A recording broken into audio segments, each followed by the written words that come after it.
Welcome to everybody that is joining in. I do have a little challenge if you're interested while you're waiting, and that is the no mouse challenge. So the directions are there on your screen, but to quickly summarize for you in case you're interested in taking the challenge, you are navigating to a website. So I recommended going to the aacps.org site and try navigating it with just your keyboard. So I have some keyboard shortcuts there on the screen for you. And as you're trying to navigate, think about, can I access all features? Can I operate all buttons? And can you tell where you are on the page?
Did anybody try the no mouse challenge?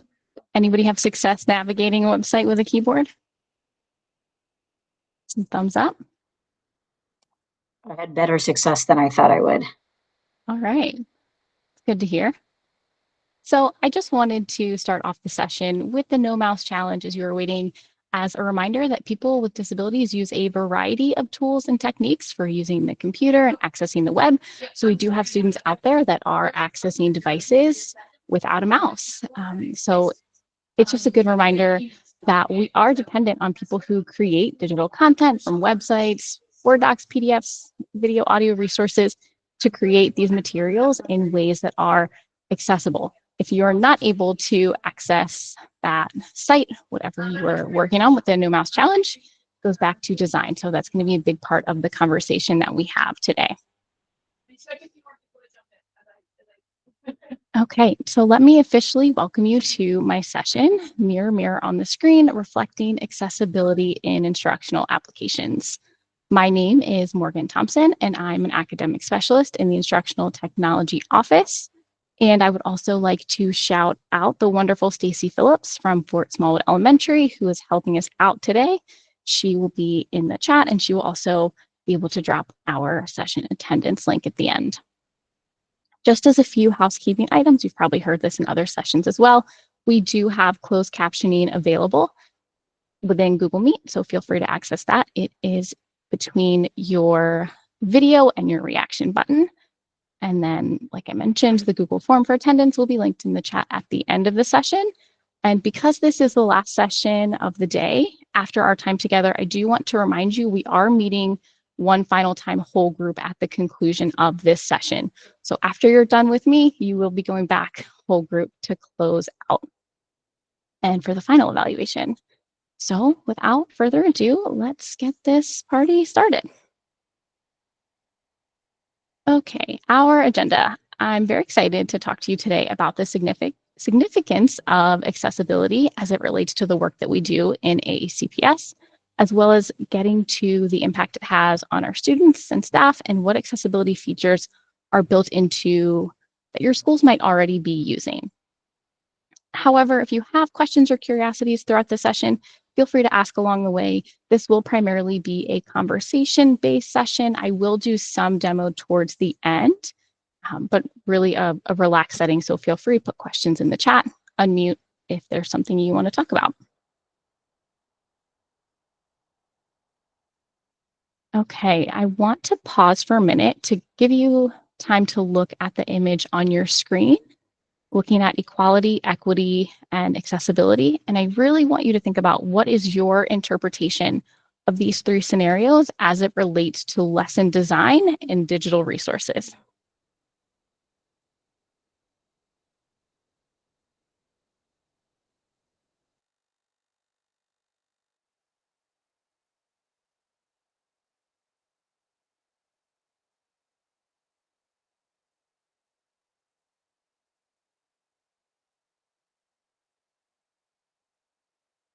And if anybody is willing to share, either through your thoughts in the chat, raise your hand. What is your interpretation?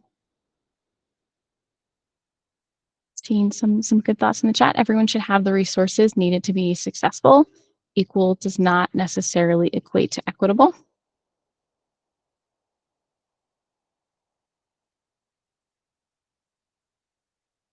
People need different things to access the same opportunities. Absolutely.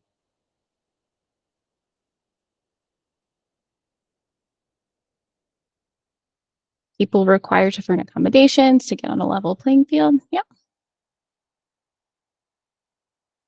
Accessibility means removing barriers when you can.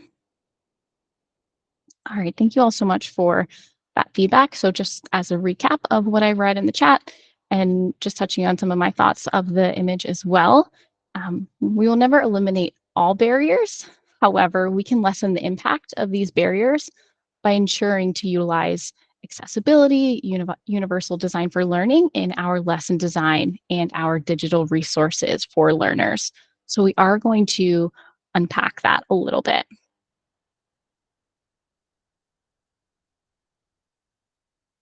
Okay, so don't panic. I'm not going to read every word on the screen, but I will kind of summarize the rationale for this session and the importance. So while it is ethically important to provide accessible digital materials, it's also backed by our federal and state law. So our state law, COMAR, stands for the Code of Maryland Regulations. And in COMAR, there is the equivalent access law, which is Bill 7-910. And it states that Maryland school systems procure only accessible digital materials for instructional purposes, ensuring that all students have equivalent access to tools provided to enhance their education. And just as an added note there, the law shifts the liability of risk for inaccessibility from the school systems to the vendors because it's such an important mission. We should be, procuring accessibility tools, and tools that are not accessible in certain criteria should be doing that work. They should be making them accessible. And then additionally, school systems submit a report to MSDE on the accessibility of digital tools that the system has purchased. So that is something that we do in Anne Arundel County. So connecting it back to the work we did with Dr. Pugh this morning, I would love to hear your responses on this as well. Why is this important for our students and the work that we do in AACPS? So I chose to look at it through the core belief of equity. However, if you have another perspective, I'd love to hear from some of the participants. Why is it important to utilize accessible digital tools?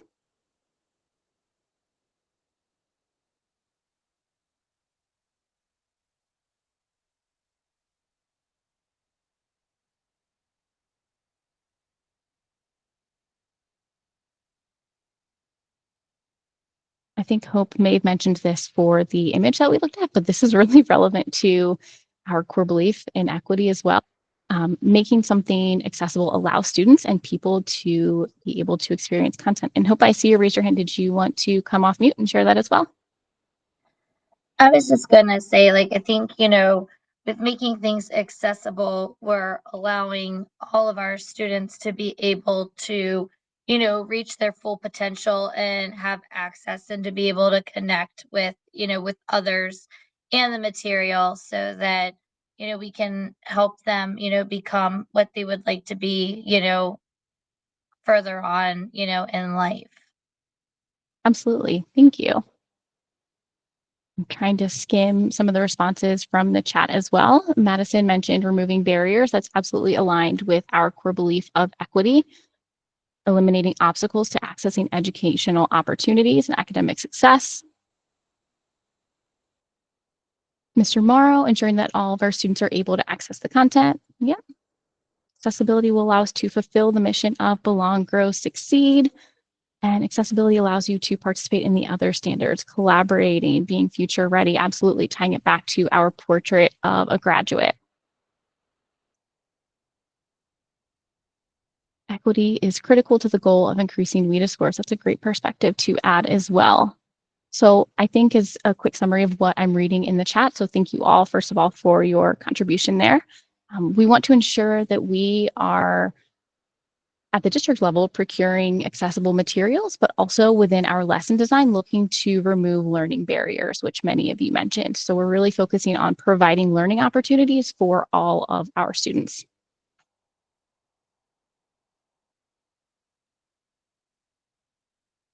So now that we've kind of set our intention for the session, so we're really grounded in how can we provide tools that remove barriers for our students, I do want to dig a little bit deeper into what accessibility means, what does universal design for learning mean, and how do they work together. So this actually comes from MSDE, and we have accessibility as really referencing to ensuring that everyone can perceive, understand, engage, and navigate and interact with technology regardless of what device, software, or product without barriers. Whereas UDL, it is the design that is simple, useful, and accommodates a wide range of individual preferences and abilities. So they work really hand in hand together. Accessibility, we are going to define a little bit further on the next slide, fits nicely into the universal design for learning. So I really think it's important to reframe that accessibility is not about disability, it's actually about ability. It's about making it easy for everyone to acquire the same information, engage in the same interactions, and enjoy the same services. So that was really why I wanted to kick it off with the visual of representing accessibility as the child looking through the fence. So if we're really thinking about how can we be intentional with the design of our materials, within the equity image, we provided an accommodation to make it equitable. However, if we think about the design at the forefront, we are providing one experience that we're trying to be accessible to as many people as possible. So I'm going to jump back. All right, accessibility design. So the web accessibility content guidelines can be a little bit confusing. There's definitely a lot of jargon. However, there is the POUR acronym, perceivable, operable, understandable, and robust, which we'll break down in a little bit, which can help. But really these principles, these strands are looking for ways to make digital materials and technology accessible. So we're thinking about all ways that individuals may be accessing material. So you're not going to be quizzed on POUR later, just a quick acronym to help you remember those accessibility strands. Perceivable is thinking about how materials present information in a flexible format. Operable is materials providing flexible navigation options, so how they're operating. Understandable, materials behave in an intuitive, logical, and predictable way. And robust materials work well with both current and future technologies.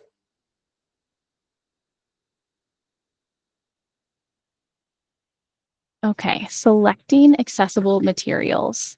So as part of the materials of instruction or MOI process in Anne Arundel County, vendors do submit what is called a VPAT, and that's a voluntary product accessibility template, which essentially describes how well the product conforms to accessibility standards. And additionally, during MOI committee meetings, participants also go through similar questions to those currently presented on the screen. And at those meetings, we're looking at stakeholders, we're looking at content folks, and trying to evaluate our materials before they are purchased from a variety of lenses. And so with that in mind, I do want to take the opportunity to acknowledge the assistive technology specialists that work under the Office of Special Services. They are huge contributors in terms of shaping the accessibility review within our MOI meetings, and they continue to educate many stakeholders on strategies for testing accessibility features. So getting to the questions that are on your screen, these are not a comprehensive list of accessibility guidelines. However, they are a good snapshot of some of the considerations we think about prior to approving a material for use. So we're thinking about things like being able to customize the display. And you're going to start to see some connections between how these questions are worded as they relate to that POUR acronym. So that's definitely the connection there. So can the user adjust the text and changing the background and text colors to increase the contrast? And when we're thinking about these materials, I like to also mention that it's important for both our students and our staff. So we're not only thinking about the student experience when we're talking about accessibility, we are talking about all users. Okay, so next, does the material include accessible alternatives for embedded media? So alt text for images, captions for videos, transcripts for audio. Are there flexible options for navigation and response where appropriate? So you got to try that out firsthand with the No Mouse Challenge. Is the timing or pace of presentation flexible? So for this one, I think about when we're playing a video, if we're providing that as a resource for a student, are they able to pause and go back to certain points of the video to better process the information? And is feedback provided in multiple ways? So we're indicating information with more than just color or sound. And if you are super interested in all of the web content accessibility guidelines, there is the link. The slide deck will be shared out later that will have all of the guidelines for you to look at. Okay, so before we navigate too far away from this thought of selecting accessible materials, I do want to take a minute to show where you can find more specific information regarding the selection process of materials within AACPS.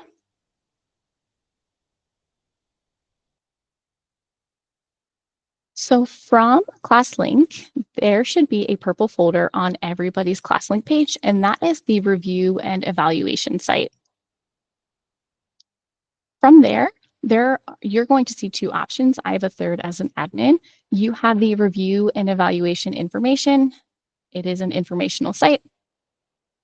And then there's the team's catalog, and that's the catalog to look up currently approved materials. So it's just a good reminder that it is there in case you're wondering, is a material approved? That's a good place to look. I'm going to open up the information site just briefly, and then we will move on. So it is currently a Brightspace page. It's going to prompt me to log in.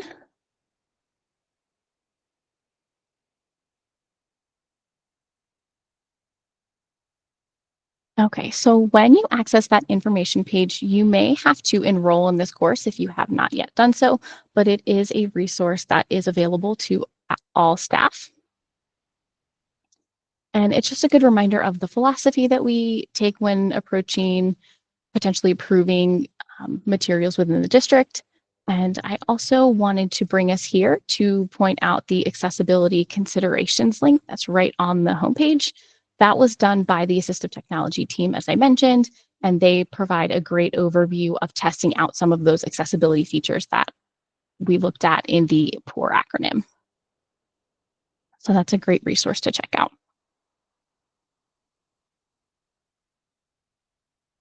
Okay, jumping back into my slides here. Okay, we are getting ready to get into the more demo portion of the presentation. So we do have applications in Anne Arundel County that have a lot of these accessibility features already available. And again, thinking back to that image of the student watching the game through the fence, these are all features that within our AACPS applications, if you are designing a lesson, students have control over these features from their user experience. It is not something that you as the teacher have to enable. It is something that each individual user is able to make a choice and preference for themselves. So it may take some modeling, it may take some supporting. However, it is putting students in the driver's seat in terms of utilizing features that work best for them. And you're going to notice there are some common threads in some of the tools. Like we will be seeing immersive reader pop up a few times. We will be seeing closed captions pop up quite a few times. And we'll just kind of see where those nuances are in the different applications. And these are just to name a few. There are more within each application, and there are other applications as well.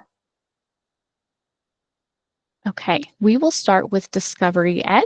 So we will specifically be starting with closed captions, their read aloud feature, and transcripts. So when we're thinking about closed captions, we are providing an additional modality of print text. So we will find closed captions for a lot of the videos that Discovery Ed houses already. Read aloud is a really fun one from the student experience because there are so many settings that they can control and choose based on their needs. They can modify within the reading features, they can control the speed, they can control the highlighting. So there's really great opportunities for both visual and comprehension needs there too. In terms of transcripts, Discovery Ed has a wide library of not just videos, but also audio resources. And they do provide transcripts for those already. And they are searchable for vocabulary. So that's kind of the key difference there between transcripts versus closed captions. Okay, I am going to be displaying Discovery Ed from the student view. So let me change my presentation here. All right, so starting in Discovery Ed, specifically looking at the closed captions, I'm going to access a video that I have shared as the teacher.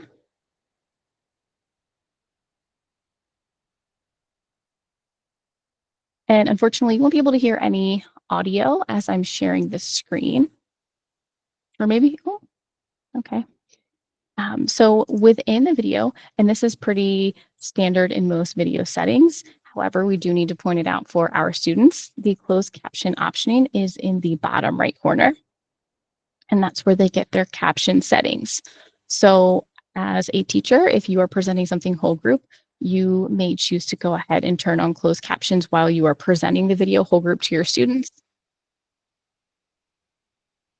But it's also something to show them that they are able to turn on when they are referencing back to the video on their own as well.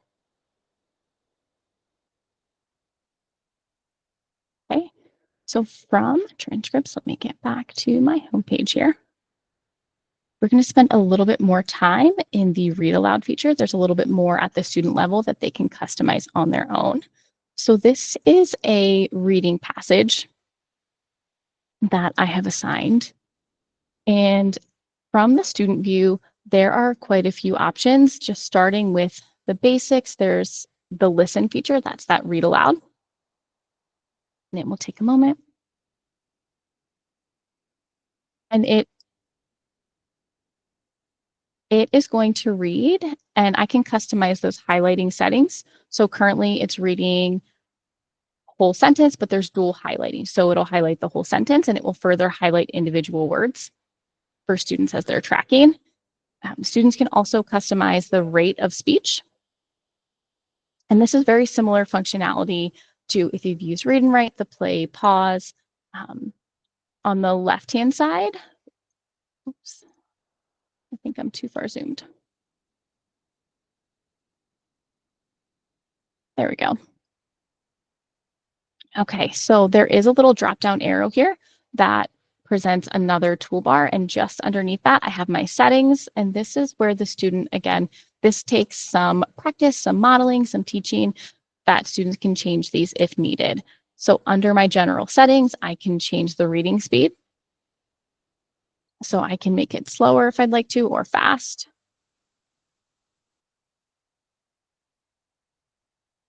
Going down a little bit further, to the highlight settings. So I mentioned earlier that it will highlight both the sentence and it will highlight individual words as well. Students can customize that if needed, depending on if they need a black background. You can see what that looks like with the little preview space below. We can even increase things like text spacing. So there's really a lot of options for personalization here. Closing out of the settings, we also have things like page mask and reading ruler. Again, if you've used Read and Write, these are very similar features to where I can draw attention to specific areas of the text. So if reading the full page is distracting, I'm able to customize how much text is highlighted, supporting that chunking. And then similar, I have the reading ruler. And if you notice with that plus and minus sign, I can block more or less text.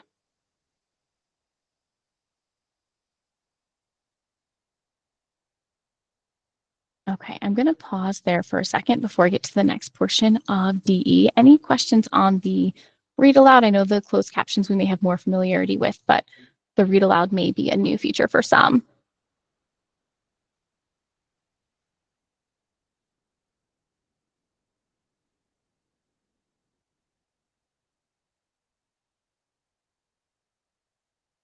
Okay, no questions. We will keep going. So I'm actually going to toggle back to,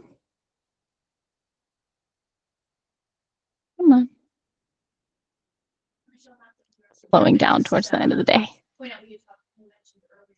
I'm just going to navigate back to my video portion. I mentioned the closed captions and transcripts have similar functionality earlier, with the distinction that transcripts are, sorry, I'm going to pause for the phone to.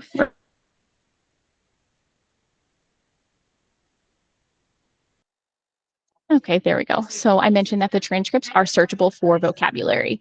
So maybe I want to look for rock specifically. I know that there was a statement I wanted to revisit.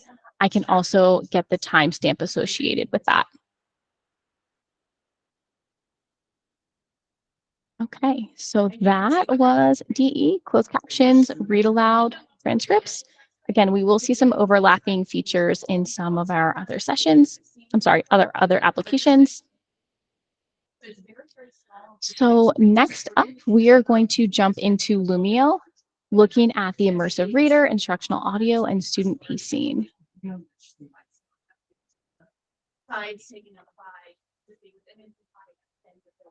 I just saw that question from Sarah come in. Yes, so when I was displaying DE, this was an assignment view from the student perspective. So the student was able to access from the assigned video. I will say I have noticed not every video and audio resource have transcripts. So that just may be something if you're trying to vet between two different resources, it is helpful to know that not every single one have that there. So just look when you're selecting your resources.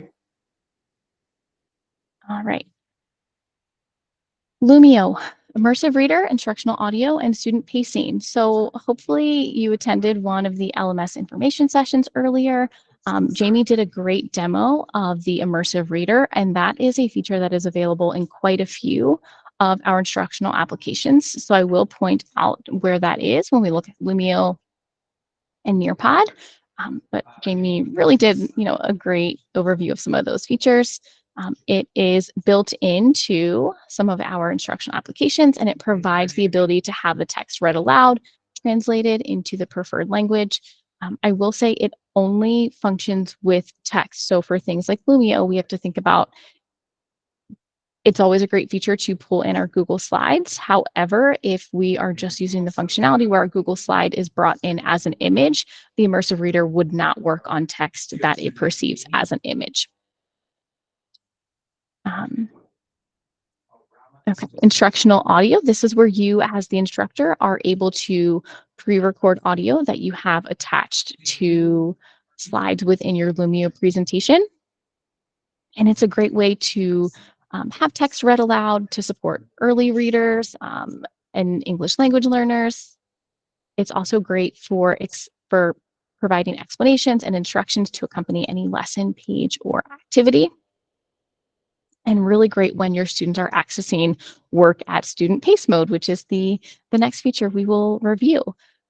You are able to provide student choice with the student pace mode, and you can allow students to work at their own pace while providing appropriate scaffolds.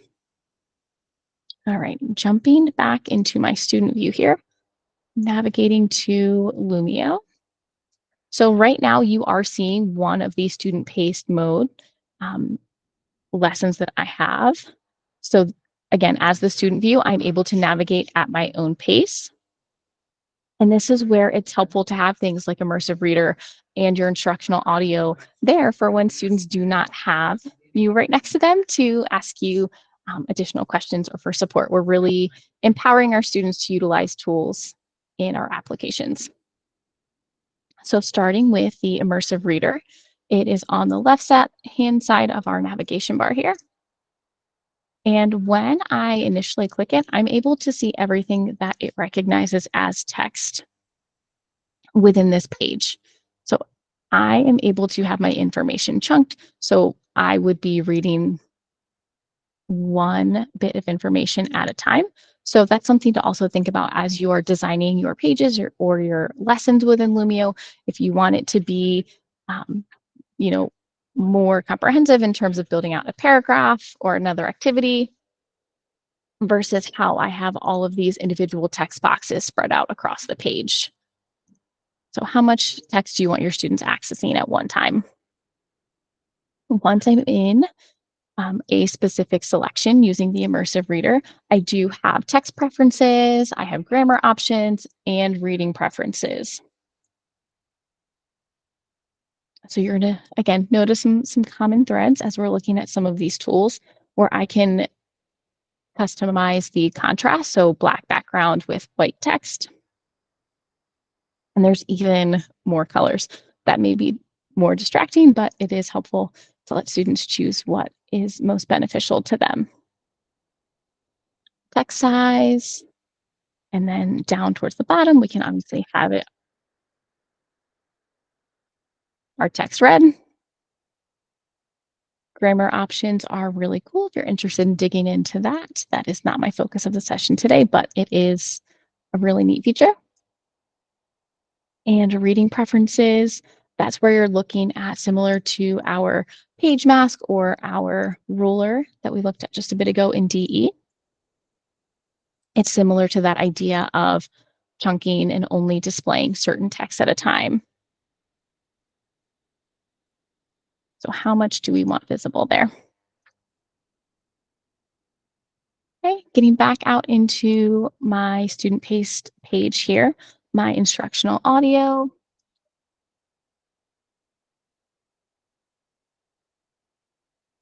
I'm able to pre-record, so maybe I'm not having my students use, or maybe not all students are accessing immersive reader, but I still want to ensure that they have a way to read what's on their screen.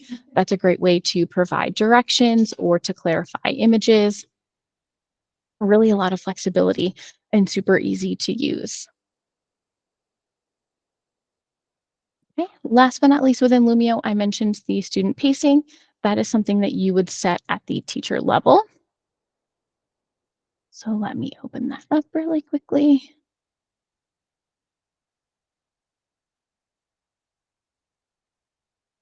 And that would be determined by how you want to share out your lesson. If you're presenting something whole group, you'd be using that teacher paced.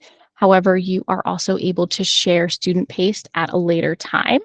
So maybe you've completed a lesson, but you want students to be able to go back and reference it on their own at another time.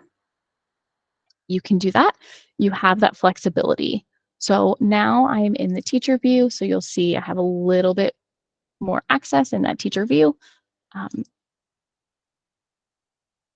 Oops, hit the wrong button. So from my little person icon, I don't have anybody that has currently joined my live teacher lesson. However, I can easily toggle back and forth between teacher and student view, all while in my presentation mode. So I can toggle it to student pace. And this is also similar functionality that you saw in Nearpod this morning, being able to go back and forth between the two. Do you want students to be able to toggle through at their own pace, or do you want them live with you?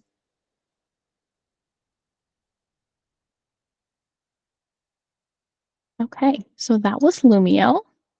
And I will get back to my presentation. Again, if there's any questions, feel free to throw them in the chat. We Sorry, will could you move. go back to that slide really quickly, the Oh, one you were sure. just at for Lumio? Absolutely. So that just comes up like the immersive reader when it was asking you which type it wants to do as part of the question, like live or student pacing? So live or so immersive reader only works in the student paced. Right, okay. I think that Yeah, was my question. Sorry, okay. yeah, absolutely. That's a feature of the student paced. Yep. And I will share, again, this slide deck will go out, but when you have access to all of the resources from today, I really love looking at the Lumio impact card.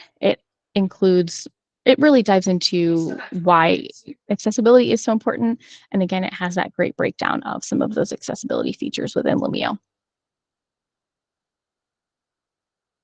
Okay. Nearpod. So Nearpod also has immersive reader. It looks a little bit different depending on where your students are accessing it within Nearpod. So I will kind of show you a few different places, but I won't go into all the specifics since you've seen it probably now twice today. Closed captions. Again, that will be for our video and audio content. And then recorded audio actually works very similarly to what we showed in Lumio. So I wanted to show these because it helps really drive home the point that your students are getting practice with these different tools and these different features. And so even if you're mixing and matching instructional resources that you're using within the week, within the month, within the quarter or school year, it's great that your students are getting practice in very similar ways. So if they've used Immersive Reader in Lumio, they're going to be able to pick up Immersive Reader in Nearpod. Okay, back to my student. I apologize for all the back and forth. Nearpod. So this is again a student-paced lesson within Nearpod.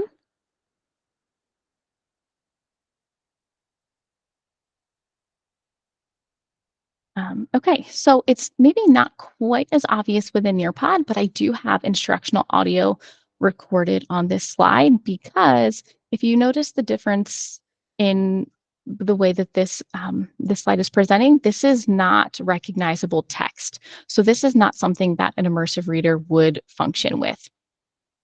So I, as the teacher, instead recorded instructional audio on top of this particular um, slide so that way students would still be able to access that information in another mode. So students are able to access that instructional audio, receive that audio feedback that accompanies this slide.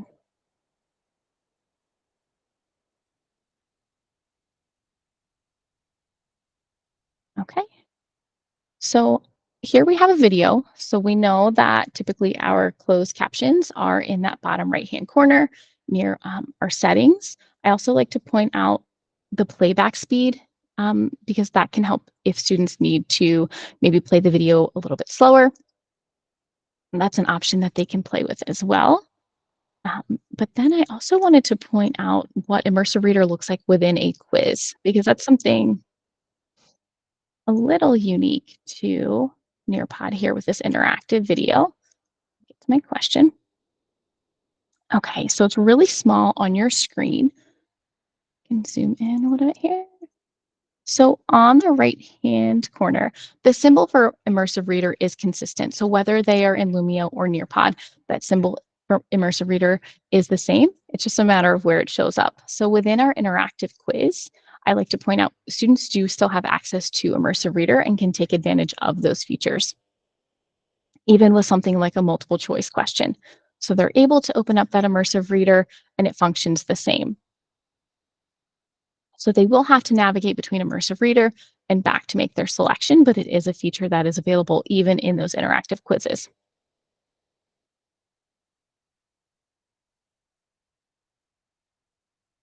Okay, And one last thing with Immersive Reader before we move on to Wixie. I really like how it pops up within a provided resource in Nearpod as well. So for this particular one, and this has an included resource with the Immersive Reader on how to listen to the text, I can first select a pop-up, and then I can open my Immersive Reader. So it's really giving students the choice of what is appropriate for me to have read. So they may want to have the entire text read, in which case they can navigate to the individual portions. They can go back as needed. They can expand the images. We see we do have our alt text at the bottom, which can also be read by the Immersive Reader.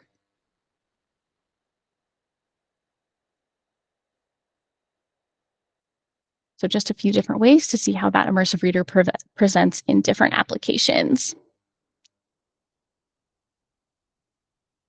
Okay, so we kind of saw some similarities as we looked through DE, Nearpod, and Lumio. The last application we are going to get into for today is Wixie. And I'm actually going to show that from the teacher view. I know the others we've focused on the student view, but there are a few additional things that you can do as the teacher in Wixie before assigning. So let me switch back. Wixie, although it's not Microsoft Immersive Reader, there are its built-in features for text-to-speech. They're similar to our instructional audio that we've seen previously. We do have voice dictation, both for teachers and students. So teachers can record directions, or students can also record as part of their work.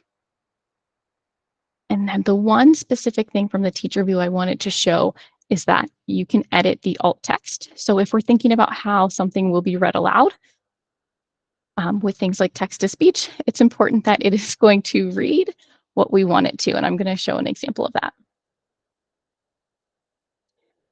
Okay. So I have a Wixie project open. And let me get to the next one. So just a few things, if you have never used Wixie before, you can, as the teacher, have text instructions, or you can record it with your voice. And this is something that students are able to have read. So they can have the directions either read to them based on text, or if you want to personalize it, use that teacher voice, you can also record there at the bottom as well. So two great options communicating those resources and instructions. However, with each image as well, and this is where we'll get into the alt text. So I think most of us are familiar with having text read. So jumping back to that first screen for a second, I can select that speaker icon in yellow. And I can have my text read that way. However, it will also read the alt text within an image. So just as a guess, and I would just love to know what you think in the chat, what do you think the alt text would be for this image here? I don't want to say too much. To me, it looks like peanut butter, but what do you think the alt text would be for that?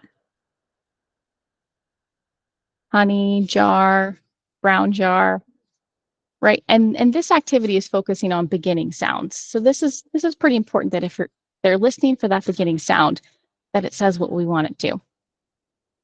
So the alt text for this is actually nut butter. I don't think that's giving what we want for this activity. So we can change that. So I currently have the nut butter icon selected, and from edit up at the top, I can go to, oops, I chose the wrong thing. Which one did I do this on earlier? Oh, I did it down here. I prepped this and then I changed it. Okay, I'm going to unlock. There we go. So it does have to be unlocked before you can edit the alt text. So now I have my three dots at the bottom whenever I select this icon. No, I'm still doing the wrong. Edit. Okay, unlocked. I apologize. Unlocked and then edit at the top right-hand corner. Now we get there. See, there's so many ways to do similar things in different applications. Just occasionally get lost in which sequence of clicks it is. Okay, so from my unlocked image, I select edit at the top, and underneath properties, I can select edit alt text, and I can change nut butter to, I think jar was the first response I saw. So I'm going to change it to jar. And now when I use my loudspeaker icon, now it will read jar for me, which I believe was the intent of the activity. So it is helpful to go through and check if you're utilizing those features that we do have that appropriate alt text there as well. Before we move into resources and wrapping up the session, I'd like to stress the importance of voice dictation. And I will give an example. So my son is in first grade, and last year he loved jumping into Wixie, and he was actually teaching himself to edit his typing through using a combination of voice dictation and the text-to-speech feature. So his speech is not always super clear, and it didn't always recognize accurately what he had spoken. So the dictation option is in the upper right-hand corner. It's my little microphone, and he would come over and he would record. Picture sorts beginning sounds. That's not what I wanted. See, now I'm getting all confused in my tools. That was an audio. I wanted to use the speech to text. There we go. I'm sorry. This is what he would do. Picture sorts beginning sounds. And he would come over and he would listen to it back. And he would recognize I did not say picture shorts. And he would come in and he would practice and edit. So that's a powerful tool for students to use even as they are crafting their responses themselves. So that's a fun little way to do it. So we do have that recording audio feature within both text, and we can also include audio as well. So it really gives students that flexibility of, am I going to communicate my learning through text, or am I going to communicate through my voice, which is added to the slide here. And it's just a nice feature that both teachers and students can include. Okay, we are cutting close on time. So if there are no questions in the chat, the last thing that I wanted to show before we kind of look at where are some resources, I do want to show what this could look like as a comprehensive lesson from the student perspective. So thinking about how would I communicate all of this using the LMS, and how we can think about less clicks for students. So this is a page that I am able to pull in those integrations. I was able to access those assignments and have them in one consistent place for students. But I also like to point out having the context provided. So if students are using things like read and write, they can also access the context with their accessibility tools as well. So students can go back and use text-to-speech even within a page in an LMS. Okay. And then the last thing, oops, getting back to our slide deck, all of the resources, again, will be linked in the slide deck that is shared out within the coming days. So everything from information specific to AACPS, MSDE. I really like this National Center on Accessible Educational Materials that had some of those guiding questions on selecting materials. It's one I often reference. And then I also included resources for each individual application and those accessibility features that we looked at together. So this will be shared with you. And because it wouldn't be an eCoach Day session without showing Teacher Intro to Digital Tools, I do also want to call out an area of Teacher Intro to Digital Tools that maybe you haven't seen since the revamp. Under Application Support, you've likely gone to one of these individual application specific sites. However, we do also have one specific to accessibility, and that's a good summary of a lot of the things we looked at today in terms of teaching with captions, Microsoft Immersive Reader, and Read and Write. So it will go through getting started, why it's important, apps that we have that support captions, and ways that you can use that with your material in your classroom. I also mentioned there's a page specific to Microsoft Immersive Reader.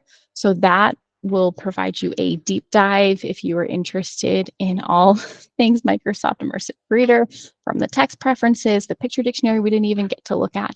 There's a lot that you can dig into there. And so with that said, I will drop the link for the session attendance in the chat, but I will be on if anybody has specific questions. And do not forget to go back to the whole group for closing out at 3:15. So 3:15 is wrap up and Q&A. Thank you all for joining. Session 4 attendance is in the chat. I will be here if you have questions. Otherwise, please fill out attendance, and I will see you back whole group at 3:15.